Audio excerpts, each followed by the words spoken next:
Last week and the week before, we had this theme that we were talking about, and it was the authentication of Jesus. That's actually a harder word to say than I thought it was going to be. So Jesus is not just like an isolated event that shows up. He is, in fact, part of millennia of planning on God's part.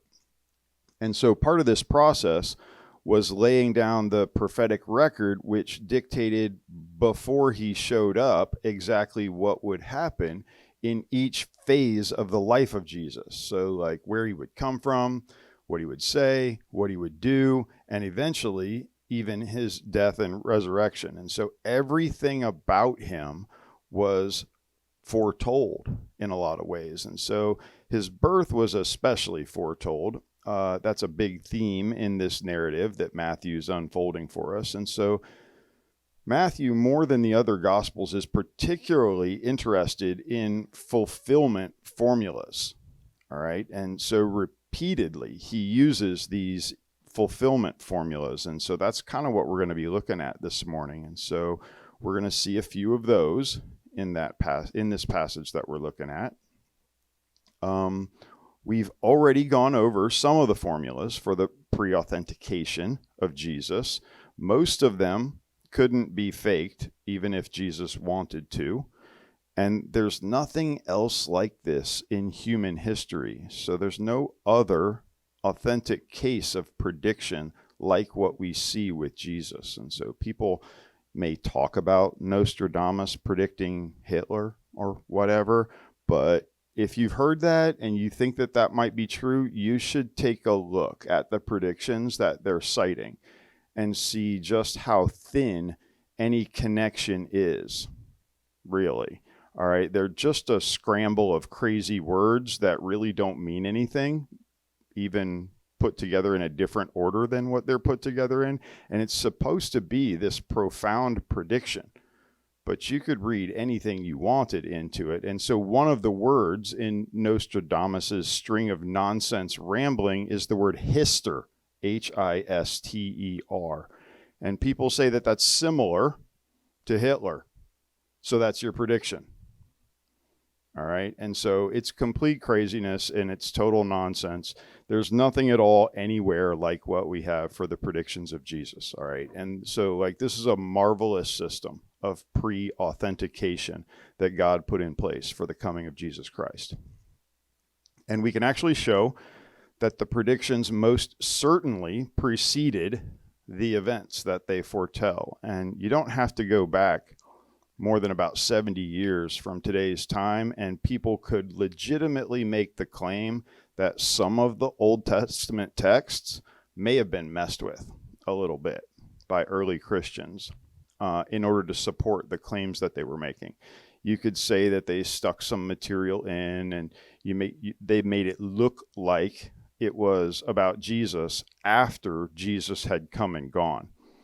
But then in the 1940s, the Dead Sea Scrolls were found, right? And all of those kinds of suspicions are forever put to rest. It just wasn't possible to make that argument anymore because those scrolls are from well before the time of Christ, and they have those Old Testament books in them complete. And so now, you know, this plan is coming to fruition. The guy that God's been talking about for centuries has now arrived, and that's what we talked about last week. And he comes in this state of rejection. He's born into an animal stall, all right? And because they didn't have any room for him in the inn. And, you know, that's in direct fulfillment of Isaiah's prophecy about the servant of the Lord. He said that he was despised and rejected by men, a man of sorrows and acquainted with grief. And so we didn't go over that last week, but that chapter there is like the ultimate chapter of prediction about the nature of Christ's life, the nature of his sacrificial death to pay for human sin. It covers all that stuff. And it says that the chastising of our sins falls upon him, and by his stripes we're healed. He's cut off from the land of the living, that God would then prolong his days. covers his ascension into heaven, and how he's going to win people from every tribe on earth. And it's all right there in Isaiah 53. That's just one passage. And so this is very important, and this is one of the themes that Matthew continues to bring up and continues to develop. All right, so at the beginning of chapter 2, that's where we're starting this morning. It says, Jesus was born in Bethlehem in Judea during the reign of King Herod. About that time, some wise men from eastern lands arrived in Jerusalem, asking, "Where's the newborn King of the Jews? We saw his star as it rose, and we've come to worship him." All right, so Michael Green, who we just got some books today of his, if you're interested, but he's pretty cool. So Michael Green explains the most likely scenario for explaining what this is talking about here. And so if you've ever been to a planetarium, some of them around Christmas time give a presentation on this and what this would look like. And so he's going to go over like an astronomer's explanation of what it means to follow a star. All right, so he says, the most probable suggestion is that it was not one new star so much as the conjunction. And so a conjunction is when planets look like they're coming right on top of one another. And so that's a hugely significant event in both astronomy and astrology.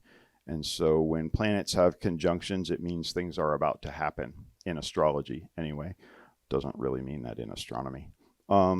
So a conjunction of Jupiter and Saturn in the area of the sky known as Pisces. This happened 3 times in the year 7 BC. It was seen on 29th of May, 3rd of October, and 4th of December in that year. A cuneiform inscription from the observatory of Sippar in Babylonia gives us this fascinating information. And so we read about it first on this cuneiform. But today they can sort of run the astronomy backwards and confirm that this actually happened. And so Green goes on to say, it's not difficult to see how they would have interpreted it. Pisces was reckoned by astronomers to mark the end of the sun's old course and the beginning of the new. Jupiter was the royal planet, and Saturn has long been the symbol of Israel. So this conjunction of planets giving the impression of one very bright star would have meant to the competent astronomer that a new age was beginning in which the sovereignty of the world would shift to Judea. All right, so that's kind of cool. And you'll notice that when the wise men come in and talk to Herod in a minute, they say, "We saw his star." All right, so these guys have been traveling all the way from Persia, and they've come a long way, and they come out from seeing Herod, and the star reappears, it says, and it's over Bethlehem or whatever. All right, and so this really happened. The planets are moving with like retrograde motion, where they're moving at different rates and they cross each other, but also the Earth is moving and rotating, so it looks sometimes like the planets are going backwards in their tracks. They cross again. And that did happen in the year of 7 BC. And so this year is actually not that bad of a guess for when this could have been going on. And so certainly the birth of Christ was prior to the spring of 4 BC. So that's because Herod, the guy that was just mentioned, died in the spring of 4 BC. And so it was before that. The latest Jesus could have been born is 4 BC. But 5, 6, 7 BC, they all work just fine for this date too. And so it's not just these wise men or magi that are looking for this king, all right? There are various ancient records that talk about the expectation in Israel at this time. And so this is based on a famous Old Testament prophecy that's found in Daniel 9. And so the Jews knew that the promised Messiah was supposed to be coming sometime close to this period. And so this is echoed not just in the Bible, but also in secular and even in anti-Christian writings of the time. So that's what we're going to look at now. Suetonius is a Roman historian of this time, and in the life of Vespasian, he says, there had spread over all the Orient an old and established belief that it was fated at that time for men coming from Judea to rule the world. And so he's saying that people all over the eastern end of the Mediterranean, that's what he means by the Orient, believed that men from Judea, which is the province that's Israel today, would be coming to rule the world. So this also says that he believes that this prediction was referring to the Emperor of Rome. All right, so this prediction, referring to the Emperor of Rome, as afterwards appeared from the event, the people of Judea took to themselves accordingly, they revolted. All right, so he's saying that this is the explanation for why the Jews revolted against Rome in 66 AD. And he's off by about 30 years from the actual fulfillment of Daniel 9. But, they didn't have super accurate records. They didn't know exactly when this fulfillment was coming. And that's mostly because they were unsure of the exact date to start the counting that Daniel 9 says to start counting. All right. But they did know that this was the general time. So this one is Tacitus. This is another Roman guy. And so this guy writes in some of his other writings that he hates Christians. He thinks that they should all be killed. But he says this about the Jews at the time. He says the majority of Jews firmly believed that their ancient priestly writings contained the prophecy that this was the very time when the East should grow strong, and that men starting from Judea should possess the world. This mysterious prophecy had in reality pointed to Vespasian and Titus, but the common people, as is the way of human ambition, interpreted these great destinies in their own favor and could not be turned to the truth even by adversity. So he has the tendency to interpret things in your own favor backwards, right? But I think that it's pretty interesting that he's willing to recognize that this prophecy was predicted for this time. And so Josephus says the same thing. You can find this all in all the historical records that we have of the time. And so these guys may be all depending on each other as sources of information. We're not really sure where they got their stuff. But I do think that it's interesting to hear from sources outside the Bible. All right. Some people think that the entire Bible was just made up by Christians, and that it's really disconnected from what really happened in history. And that just simply isn't true. All right. There are many, many points of contact between the Bible and secular history, and they're often interesting to take a look at. And if you don't like it, then sorry. All right. Anyway, these guys see a star. That's the point. Okay. And we read that King Herod was deeply disturbed when he heard this, as was everyone in Jerusalem. All right. Herod was deeply disturbed. Everyone in Jerusalem was deeply disturbed, it says. All right, so this guy is a bloodthirsty despot. He's insanely paranoid. He has incredible delusions of grandeur. He's absolutely desperate to prevent someone from taking over his throne. He actually executed his own wife and the 2 sons that she had given him. And so he did have other sons and other wives, though. But this dude executed people all the time. He slaughtered people in huge numbers. And so he'd fought against this group called the Zealots when he came to power. And to end that conflict, he had crucified several thousand of the Jews that were associated with the group of the Zealots. And so he's really, really awful in the sense that he just killed anything that popped up and crossed him. All right, so when a guy like Herod the Great gets upset, the entire city is upset. All right, heads are going to roll if Herod gets upset, and that's just what happens.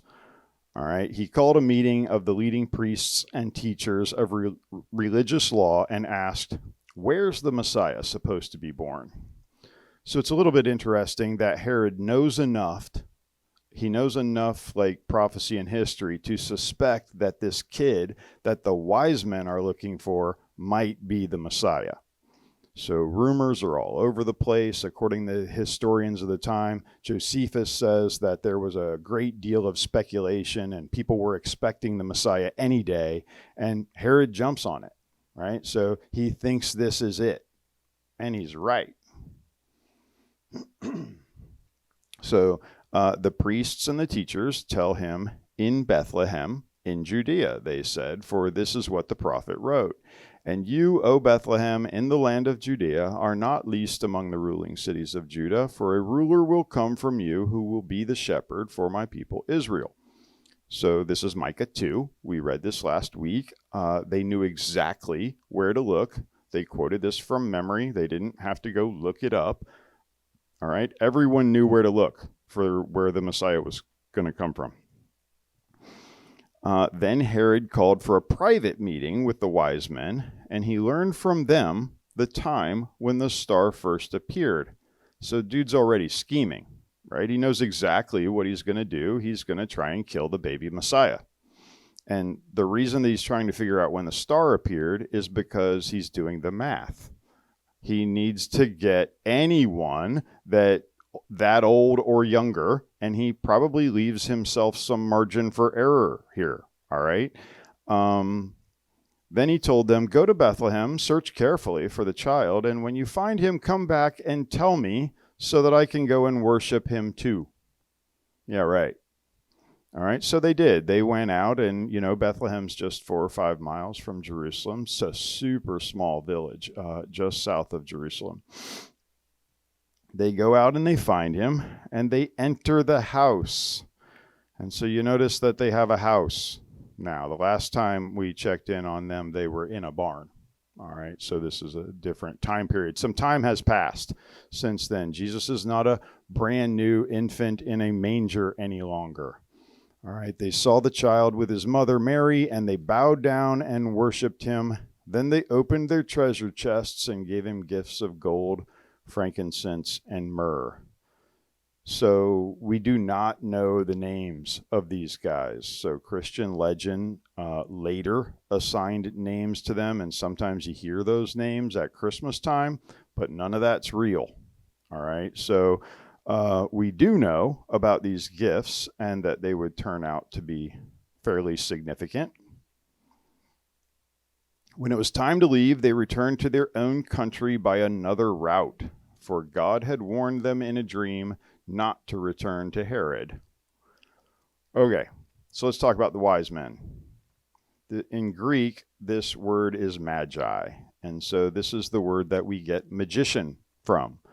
They were a tribe of priests in Persia in the Zoroastrian religion. And so Zoroastrianism is a religion that has a pretty cloudy beginning, all right? So it's not really clear how it started or what they originally believed. It is clear that there was a guy named Zoroaster, all right? And that's who they named it for.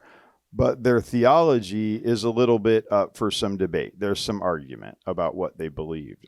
Some historians believed that they were originally theists, and that would be that they believed in one infinite personal God.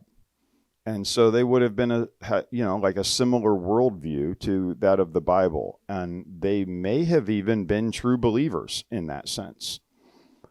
All right, so Zoroastrians later were definitely dualists. And so some scholars believe that they were always into dualism, but others are saying that it evolved into that. And so dualism is the view that there are two equal and opposite gods. And so there's a good guy and a bad guy. And the battle between good and evil is eternal because they're co-equal. All right, neither one of them can beat the other. Which is, still a closer worldview to the biblical picture than you get from most worldviews. Christianity believes that there's a God and there's Satan, there's a good guy and a bad guy, but they're not equal, all right? And one of them will triumph, all right? Dualists don't believe that. Zoroastrians also accepted some form of astrology. And so we're not really clear to what extent this part of their belief system, impacted their belief, but it's really clear from these guys in the biblical story that they did attribute meaning to the stars in the way that, most ancient people did. And so this is kind of a point that's interesting to think through. I think it has to do with this subject of general revelation. And so first we need to say that the zodiac and astrology in general is part of what's called omen reading in the Bible. This is undeniably part of the occult, and the Bible says to steer clear of it. All right, this is superstition. And one of the reasons that ancient people believed that the position of the stars and the planets dictated what was going to happen is because they believed that the stars and the planets were gods. All right, so they believed that when certain gods were in ascendancy, then those gods would prevail. And so you could predict what was going to happen by watching the stars. And so the whole assumption that underlies astrology is polytheistic, and it goes directly against biblical teaching.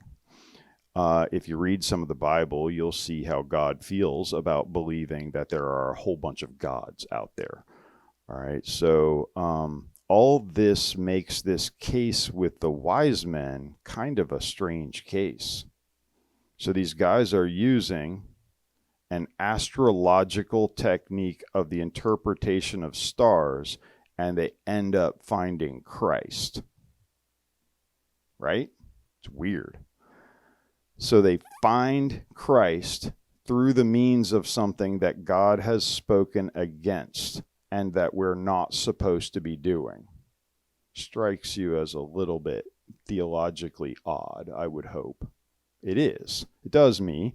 But I actually do think that it holds together. All right. So we read about Revelation general revelation, not Revelation, the book. All right. So we read about Revelation in Romans 1, where Paul says, that which is known about God is evident within people, for God made it evident to them. So it's the argument of the Bible that we can look right within our own selves and we can see within us a personal being. We can see that we're created at a very high level, not like other animals at all. And this isn't just true in a superficial way, but in a very profound way that I'm different. All right. So my consciousness, my awareness, the vast intelligence that humans have, creativity, their aesthetic sense, their need for significance, their ability to love, it's absolutely unlike any other creature that we see. And so this strongly suggests that the source for this is a higher personal being, all right, that we're created by. Paul also says that for since the creation of the world, God's invisible attributes, his eternal power and divine nature have been clearly seen, being understood through what has been made, so that they are without excuse. So he's talking about the ample evidence that's in our world for a creator God. And if people do not acknowledge that, it's because they don't want to, not because there's no evidence. And so Paul's making the case that we all already know that a creator must exist, right? That's what he's saying. And so at the very least, we have the evidence to say that it's highly probable. And so if we take that background theology, as we take a look at these wise men, and we add that theology to the fact that these guys have come from Persia in a day when international travel was extremely difficult. They'd been on the road for months at this time, and they had gone through very dangerous places. They'd gone through the Parthian Empire to get there. That's their enemies. The Roman Empire, all the way over to Israel. And they're seeking around for a particular child. All right, that's seeking. It's actually pretty hardcore seeking. All right. So they really want to know. They want to know the truth. They want to meet this king. And they most certainly were assigning some spiritual significance to it. So kings, normal kings, just sort of rose and fell in these countries all the time. It would be ridiculous to think that they're making this journey every time any king is born. All right. So it's clear that they think that this is a bigger deal than that. It's something spiritual. It's something important in the bigger scheme of things. And they're right. All right. And that's what we call spiritual hunger. So they had this intense desire to know about this birth that they believed had happened, which then triggers something that Jesus talked about and is brought up in other places in the Bible as well. And so in Matthew 7:7, Jesus teaches, ask and you will receive, seek and you will find, knock and it will be open to you. And so in other words, God is not holding back. All right. God's not a stingy being. He's not waiting for you to prove that you deserve stuff. He's not reluctant to give things out. God is eager to give out his love. He wants to be part of your life. And so if people are going to look for him, he's going to make sure that they find him. And obviously, these guys didn't have access to the Bible, right? You can see that in the scene where they have to go to the scribes, to come and tell them what the Bible says. They didn't have the information. They didn't have all the information. So these guys are spiritually hungry. They're seeking, and they do not have the Bible. And according to the Bible, God watches for people like that. Hebrews 4:13 says, there is no creature hidden from his sight, but all things are open and laid bare to the eyes of him with whom we have to do. So God sees right into the hearts of people, right past the facades we put up and all of our phony words. He can see right into your heart. 2 Chronicles 16 has another one. It says, the eyes of the Lord move to and fro throughout the earth, that he may strongly support those whose heart is completely his. So God's constantly scanning for people that are interested in getting together with him. And he always finds them. So he saw these guys and he guided them to where they've come at this point. All right, so in other words, God meets people right where they are. So they're astrologers. All right, that's their worldview. They're mistaken on that point. Astrology is not valid according to the Bible, even if it does accidentally tell the truth every now and then. But that was their worldview, and that's where God came to meet them because of what was in their heart. They truly desired to know him. And so we have another really important insight into the heart of God and what he's like. He's friendly, he's welcoming, he loves people. And if people show interest, he's into that. And so according to Jesus, seek and ye will find. It's not in King James in my notes, right? That just comes out sometimes. So he's going to make sure that you find him. He'll get you the rest of the information. Just look for him. So this is the whole point of general revelation. General revelation is for people who do not have access to the Bible. Lots of people seem all worried about this, right? What about people that are in places where they never hear the message of the Bible? Don't worry about it. Okay, it is a problem, and we do need to be concerned with getting everybody the message, but there is definitely the possibility all the time for anyone who wants to look at the information that's in their heart and is all around them, that God will reach out to them. All right, here's the thing, though. You don't know anybody in that situation. All right, we all have access to the Bible. All right, so that's just the way he is. He's out there looking for people that are looking for him. And just to contrast the attitude of the wise men with the apathy of the scribes and the priests who had to come out. All right, these guys came out to this meeting with the wise men. The wise men asked them where the Messiah is going to be born because they saw this star, and it indicates that he's here now. And these guys are just like, yeah, Micah 5:2, go look in Bethlehem. All right, the wise men say thank you, and they leave, and the scribes just wander back to whatever hole they were under to begin with. They never ask if something might be going on or if they might tag along. I mean, do these people believe the prophecies are actually going to happen or not?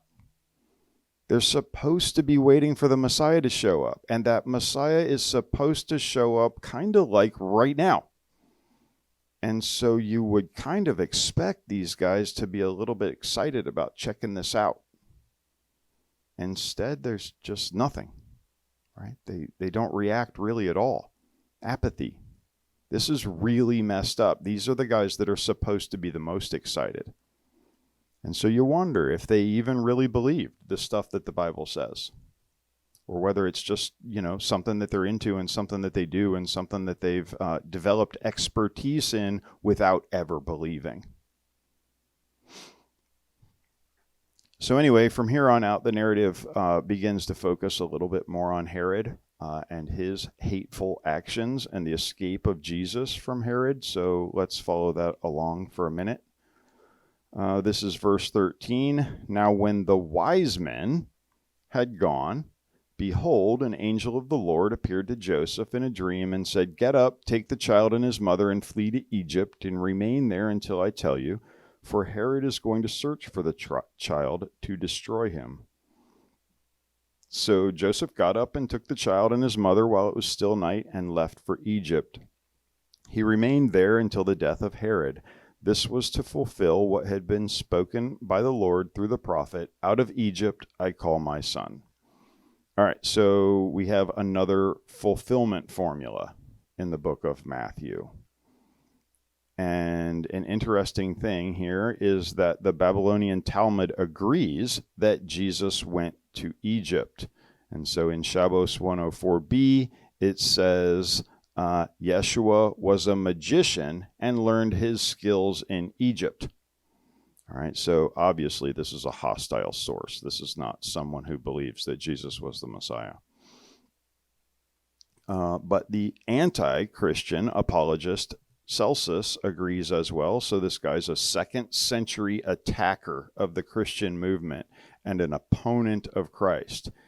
He's quoted as to have said, "Jesus was brought up as an illegitimate child in Egypt, that he discovered certain miraculous powers, and that on returning to his own country, he used them to substantiate his claim to deity." All right, so it's kind of interesting that both of these sources, even though they both definitely reject the divinity of Christ, they admit that he's a miracle worker. All right, they both say that he really could perform wonders. All right, anyway, there is a little problem with this passage. All right, this is, Matthew saying that this is to fulfill something. "Out of Egypt I have called my son." This is from Hosea 11:1. And if you go read that passage in Hosea and study the context, you're going to see that the son in this passage, it's not Jesus. All right, this is not talking about the Messiah. It's talking about the people of Israel. And so this passage is about God rescuing the Israelites from the nation of Israel, from the nation of Egypt at the time of the Exodus. And so Moses, Pharaoh, all that. That's what this is talking about. All right. So why does Matthew say that this fulfills this thing that was spoken by a prophet? And so this passage right here has caused people to say that Matthew is so desperate to say that Jesus is the Messiah that he just grabs anything that could be said about him and throws it all together and says that it's a fulfillment. All right. And it that kind of looks true on the surface of reading it, but it actually isn't accurate or true. So D.A. Carson's got a killer book called Introduction to Matthew. We're going to refer to stuff that I got out of that book a couple of times here. And so the fact is that Matthew uses this word fulfill. In some of these cases, it's different than the way that other authors, other biblical authors even use the word. And so he's got a broader definition of what he means by fulfill. All right. And so the word here is pliru, and it can mean fulfill in the sense that predictions were made and now they have been fulfilled. All right. But the word does, in fact, have a broader semantic range than just that. It can also mean to fill up, and it can figuratively mean to resemble. And so this can mean that it fills up or completes the meaning of something, or maybe it carries it further, this meaning of something that was stated earlier. All right, and so maybe that something resembles it or parallels it in some way. And so it's interesting to reread what the possible usages of this word are, because the main audiences for the book of Matthew is Jewish people. All right, Matthew is writing to Jewish people, and that's pretty evident from a study of the book itself. He's writing primarily to the Jews who would absolutely already know this passage that he's referencing here. All right. Matthew didn't write this book to you who know nothing about the Old Testament and what these passages are about. The Jewish people knew the Bible. That's all they studied when they went to school. They didn't study geography or math. They studied the scriptures, and they knew the Bible in a way that probably none of us will ever understand. And so when Matthew quotes Hosea 11:1, the audience would absolutely know the context. All right, there is no doubt about that at all. And so he's not trying to pull one over on them, right? It's obvious that he can't be using the word fulfill in the way that we would use the word fulfill, or the way that we would expect him to be using it.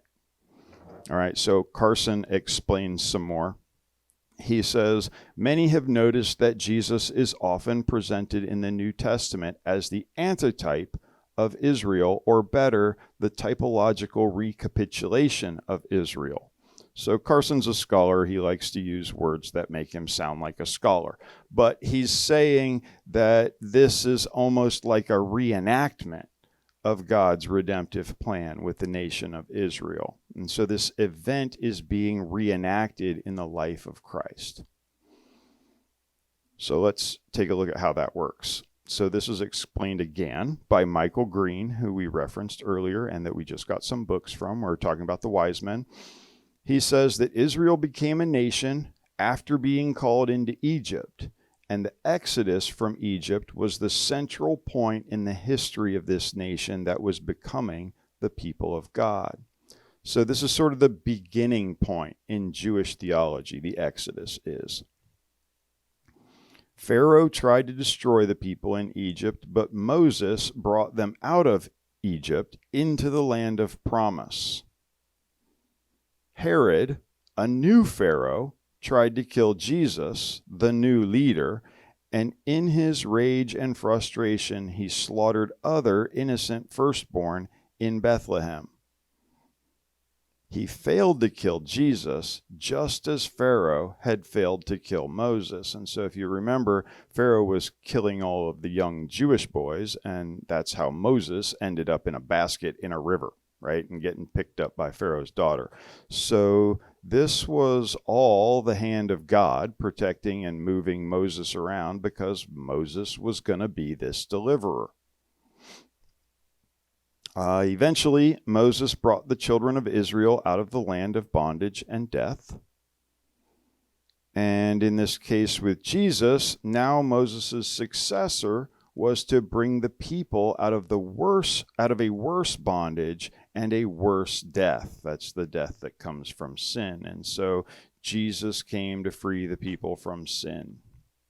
All right, so that's what Carson and Green are saying that Matthew is saying here. So this is typological thinking or typical thinking. And so there's a type and an antitype. And there's a thing that is here and a thing that resembles it over here, right? That's what Matthew's saying, and that's what he's talking about. So there are clear and valid parallels between the history of Israel and their redemption from Egypt by Moses and this picture that we have of the life of Jesus. All right, so that's what it means. We're just going to move on from right now. All right, this is verse 16. Then when Herod saw that he had been tricked by the Magi, he became very enraged and sent and slew all the male children who were in Bethlehem and all its vicinity from 2 years old and under, according to the time which he had determined from the Magi. So this is why he wanted to know when the star first appeared, and he probably gave himself plenty of cushion. There's no telling how long it had been since the Magi had visited him, but it was long enough for him to realize that they weren't coming back. So this slaughter of the babies is pretty typical of Herod. If you looked at Herod funny, it was pretty likely you were going to die. But the number of children that were killed in this particular sweep was probably relatively small. This is a village of a few hundred people and its surrounding area, right? Like how many 2-year-old and under boys could there possibly be?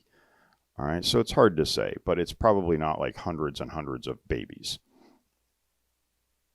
I mean, one is too many. I'm not saying it's not a big deal, but we have this it's like burning witches, right? Like how many witches got burned? Hundreds, like 5. Okay, so that's all I'm saying. All right, so then what had been spoken through Jeremiah the prophet was fulfilled. So we have another fulfillment formula coming. A voice was heard in Ramah, weeping in great mourning, Rachel weeping for her children, and she refused to be comforted because they were no more. This is a passage from Jeremiah 31:15. If you go to that passage, it raises the question of how the New Testament uses the Old Testament, because this passage is, again, not about the Messiah.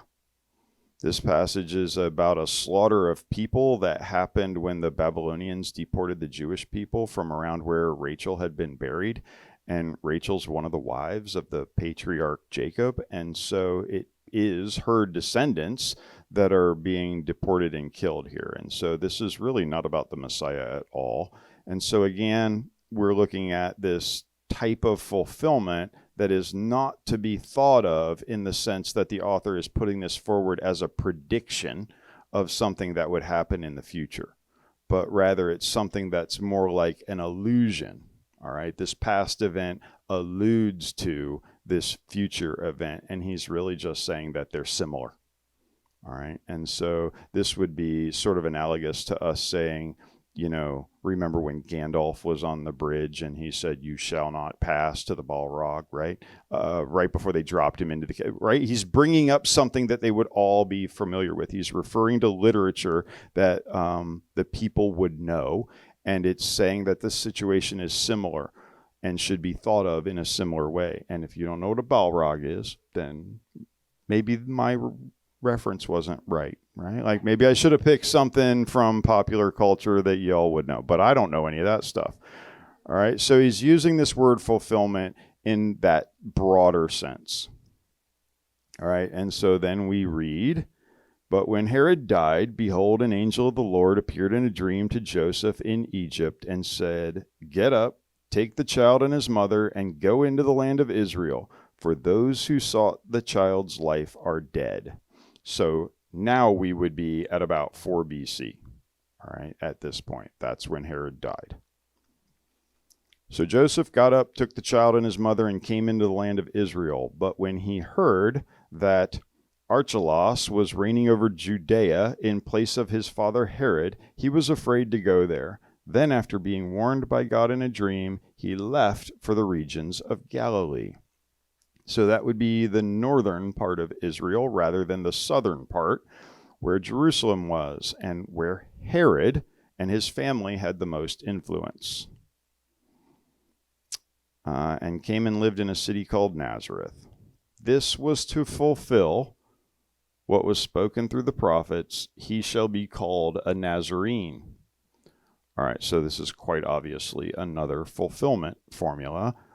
This one is particularly crazy because this statement is found nowhere in the Old Testament. Right? So most scholars that have looked into this think that it's referring to Isaiah 11:1, which says, "Then a shoot will spring from the stem of Jesse." All right, well, if you read Isaiah 11:1 through 10, you're going to see that this is a passage about the Messiah. So this one is King Messiah all the way. The word shoot, where it says then a shoot in Hebrew, that's natstar is the word that we're saying. It's believed that the name for the town of Nazareth comes from this word. All right, so there are a bunch of vineyards in the area. It makes sense that this is where the name came from. You know, maybe Matthew's pointing out the irony that Jesus is called the Nazarene, and this is similar to the gnat star that's supposed to spring from Jesse, right? I don't know, man. But I think that this is super misleading, that this has quotation marks around it in the Bible, where it says he shall be called a Nazarene. All right, it makes it seem like there's a passage in the Old Testament that says this. But if you remember, the original text of the Bible have no punctuation whatsoever. All right, you determine the punctuation from the spelling of the words and the context. And so the translator has to decide when quotation marks are appropriate. So it is 100% certain that Matthew himself did not put quotation marks around this, right? These passages in their original text are actually fairly difficult to read, all right? Not only is there no punctuation, but there's also no spaces between the words. It's just a string of letters that completely packs the page. They were making the most use of the paper that they could. And so people who study Greek for significant periods of time still can't read these pages. They can pick out occasional words, but that's it. And so putting quotes around this makes it seem like Matthew's quoting from the Old Testament. But what he's actually doing is alluding to something in the Old Testament. So this is clearly not a quotation. And so you really just can't press this issue of fulfillment in the book of Matthew further than Matthew himself intended it. All right, so it starts to mess with the authority of Scripture if you push this farther than just an allusion. All right, so, but it's clear that that's what Matthew meant. It was just an allusion. He's not saying that he's quoting the Old Testament. We're assuming that he's quoting the Old Testament, right? Because of the way it's punctuated for us. And so he does cite actual prophecies about Jesus in some cases, and those are really clear, but you have to go to the cited text, right? You have to go where he's quoting stuff from or alluding to stuff from to know which is which. He just uses this word fulfilled in a lot of ways. All right, so the point for this passage, though, for this chapter of Matthew, is these three different reactions to Jesus. I think this is like the take-home point from this passage. The first reaction is Herod. All right, and so do you think that this reaction is hatred or fear, right, that drove him to respond the way that he did? I think it was fear, all right, and it's totally cynical. He doesn't care if there's a valid sign in the sky or if this is really the Messiah. He couldn't care less, all right? Like, stars are aligning and people are traveling from all over the world, and there's prophecies that say that God is going to show up and save the people. And it's pretty clear that Herod suspects that this might really be the Messiah. And that's exactly why he's determined to kill him, right? It's messed up. He's determined to keep his own power. He's pretty vicious in this story. So these guys come and say that, the King of the Jews has been born. And Herod's response is that the Jews already have a king, man. Right? They don't need another one. Herod is not about to share his sovereignty with anyone, even if it's God. All right? And so, in that sense, Herod is typical of the attitude that we still find in people. This attitude is about, nobody's going to tell me what to do, no matter what. All right? The people who question the Bible, but, no matter how many questions get answered, they still have more questions, more issues, right? So many times these people are really not interested in finding answers to their questions. And so even if you could conclusively prove that Jesus is the answer to the universe's questions, they still wouldn't be interested in following him. Right? They refuse to grovel in front of some God and give up the authority to make their own decisions in their lives. All right? In fact, it makes people surprisingly mad to talk about God and Jesus sometimes.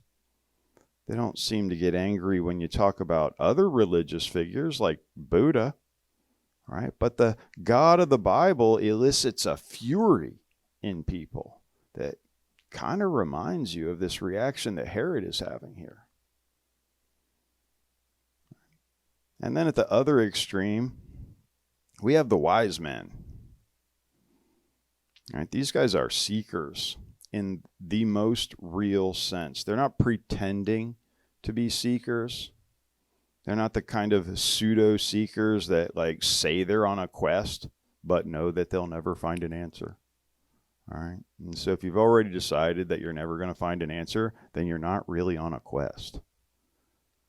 To be a real seeker, you have to be open to the possibility that there might be an answer, and it might not be the answer that you thought you were looking for.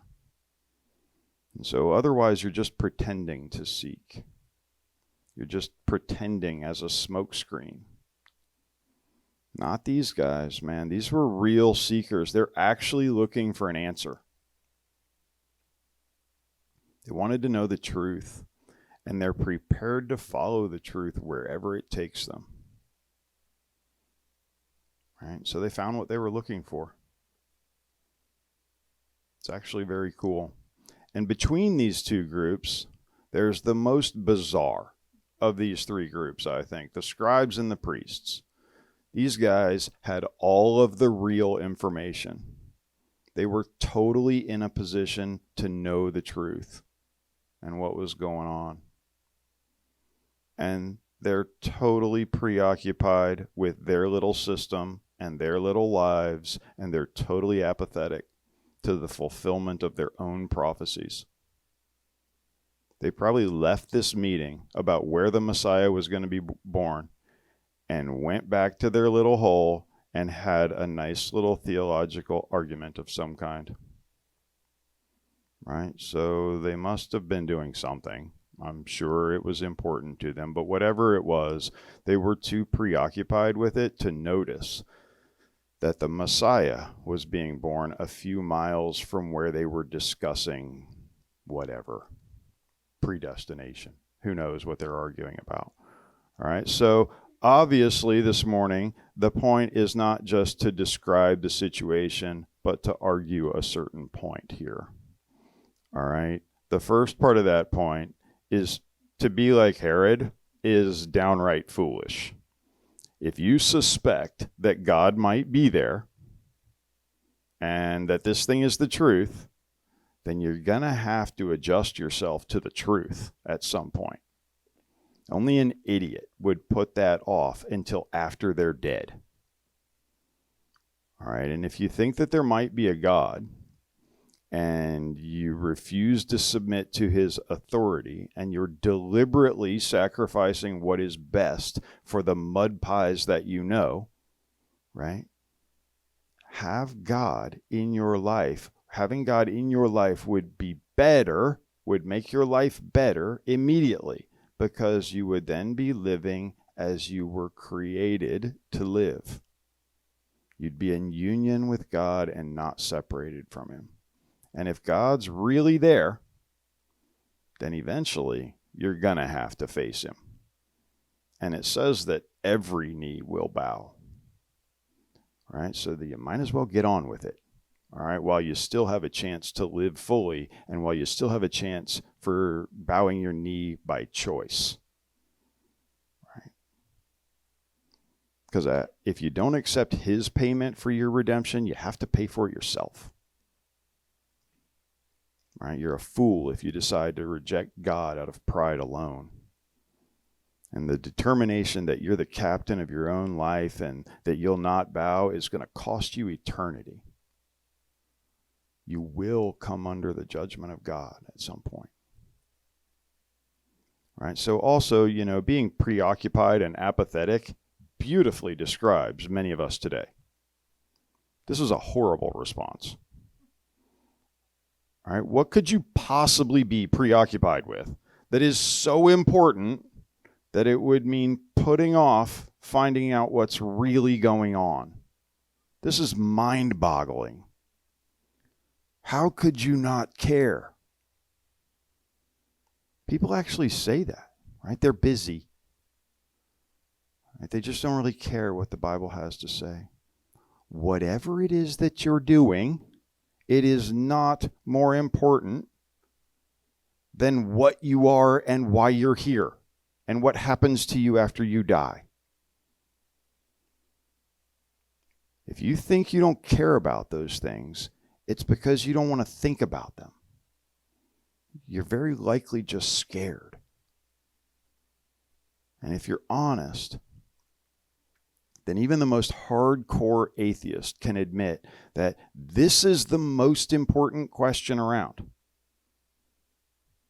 Right? If God exists, then it changes everything. If you're too apathetic to check into the reality of God, then you're also a fool. Right? So then we got these guys. This is what we're after. Right? This is the point of Matthew's argument. So he's showing us a couple of different models here. He's pointing at these people that knew nothing of God. They're from a distant land. They're working through all of these superstitious beliefs. But their heart had nothing of this cold and rejecting attitude. Right? They didn't have a selfish or autonomous attitude as they approached this. They're not flaunting personal pride. They're humble enough to say that if God is there and they can meet him, then they're going to travel until they find him. And they wanted to find him just so that they could bow down and give him gifts. Right? To them, right, we have this promise of Jesus, seek and you will find. You should think about that. All right, you might be sitting here this morning as some kind of seeker, maybe a pretend seeker. But Jesus said, seek and you will find. So maybe you should think about that a little bit. If you're not finding, then maybe you're not seeking. So even without fully understanding this whole picture, you can just ask God to fill in the holes in your understanding. Ask him to show you that he's there. These wise men didn't have all the information. They didn't even really know what they were looking for. God looks for people that do that, and he will show up for that kind of thing, just like he did for these guys. He'll answer you. And that, I think, is the take-home point of Matthew 2.